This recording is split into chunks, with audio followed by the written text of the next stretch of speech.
Khamenei की मौत इस्लामी गणराज्य का अंत है। खामेनेई के खिलाफ मिलिट्री ऑपरेशन पर ट्रंप का धन्यवाद भी किया है रजा पहलवी ने।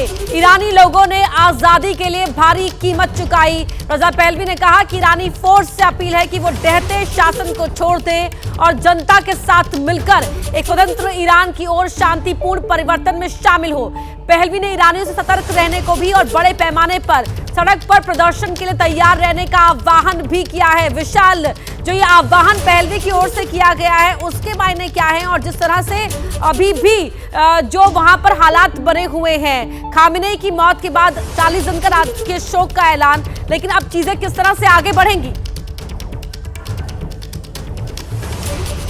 देखिए, बिल्कुल ईरान में क्योंकि खामेनेई की मौत हो चुकी है और अब अमेरिका की कोशिश होगी कि अपनी पसंद का कोई व्यक्ति ईरान की सत्ता में बिठाएं। और ईरान में लंबे समय से खामेनेई का शासन रहा है और इस शासन से बहुत सारे लोग नाराज भी थे। दुनिया के अलग अलग हिस्सों में हमें जो भी ईरानी मिलते थे, अगर हमें 10 लोग मिलते थे तो उसमें से 9 खामेनेई के खिलाफ मिलते थे। हालांकि वो अपना देश छोड़कर अलग अलग हिस्सों में जो बसे हुए थे, चाहे वो नौकरी करने के लिए गए हों या सुरक्षा कारणों से गए हों, जब उनसे हमारी मुलाकात होती थी तो वो खामेनेई के खिलाफ नजर आते थे। वजह रहती थी आजादी को लेकर, वजह रहती थी लोकतांत्रिक रवैये को लेकर, और इन तमाम वजहों से खामेनेई के खिलाफ बहुत सारे लोग नजर आते थे। तो अभी जब सुबह होने वाली है ईरान में, तो ऐसी स्थिति में वहां के लोग इस पर किस तरह से प्रतिक्रिया देते हैं, क्योंकि अब ईरान में सार्वजनिक तौर पर इसका ऐलान किया जा चुका है कि खामेनेई की मौत हो गई है। और इस खबर के बाद ईरान के लोग कैसे आगे निकलते हैं, किस तरह का कदम उठाते हैं और किसे ईरान के लोग किसे सत्ता में देखना चाहते हैं, क्योंकि राष्ट्रपति ट्रंप की पसंद एक हो सकती है,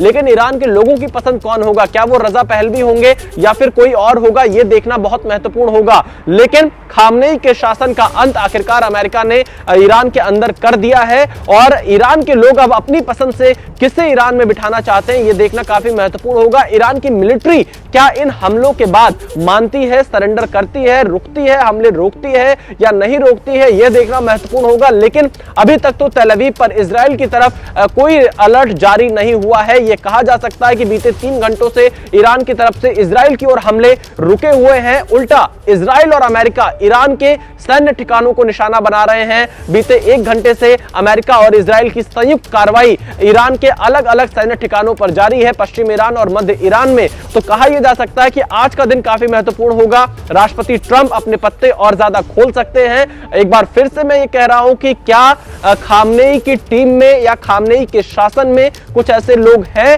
जो अमेरिका के संपर्क में रहे हों या फिर रजा पहलवी वापस आएंगे? ये 2 समीकरण फिलहाल नजर आते हैं जिनके आधार पर ईरान में नई सत्ता, नया शासन देखने को मिल सकता है।